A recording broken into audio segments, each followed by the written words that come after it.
Senator Patrick. Thank you very much, Senator Chairman Tuttle. Senator Flood, I want to thank you for your presentation because you encompassed a lot of things that have been on my mind for a long time, and you have had knowledge as chair of the Appropriations Committee and have worked on some of the most difficult issues that the state of Maine has faced. And that being said, within your testimony, you brought up about the unfunded actuarial liabilities. And one of the things that I'm looking at from my standpoint is looking at the debt that is owed to the hospital in relationship to the unfunded actuarial liabilities. Because when I looked at that 2 years ago, when I had to make my tough decision, I as a working man, have always looked at it from the standpoint of when you have debt, you take a look at what does one derive from his wages or his contract with his employer, and which is I call deferred wages, which basically make up his hourly wage, his health care, maybe his A&S insurance, and his pension that a person who works 40 hours gets X amount of dollars. Part of what he gets by working for that employer goes as a moral obligation that when that person retires, therefore, the expectation is that that employer, whether it be a paper mill or whether it be the state of Maine, has a moral obligation to pay to that employee something that he has already paid for, which would be the pension.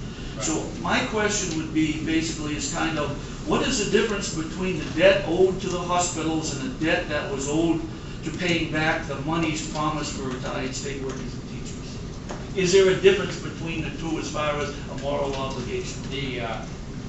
The moral obligation to the pensioners was upheld. I want to be sure you understand that. There was no pensioner that lost anything in their pension. The state pension, the people who receive state pensions continue to receive state pension. What we did, again, these were unanimous decisions of the committee, we pulled down some of the potentialities going forward on cost of living adjustments primarily.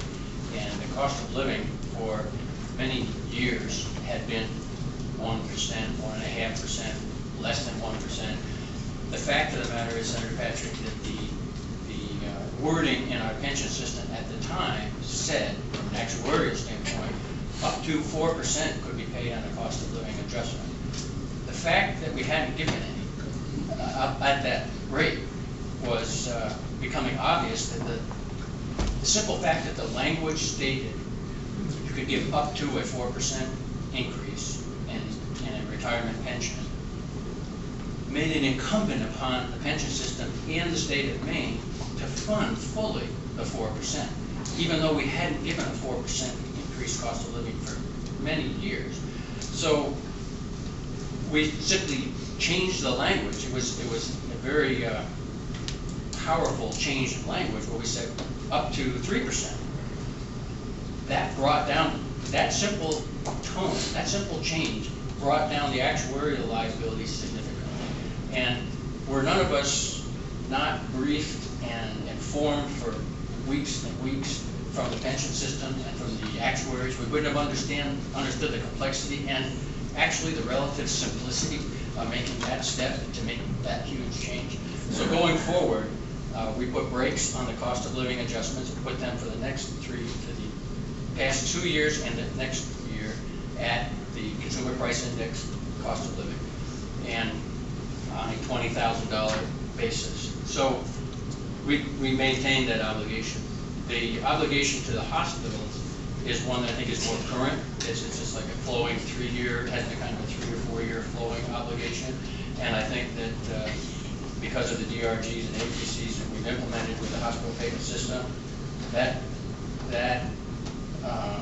debt buildup will not come back. So once the significant difference here is this is an obligation that is a short term.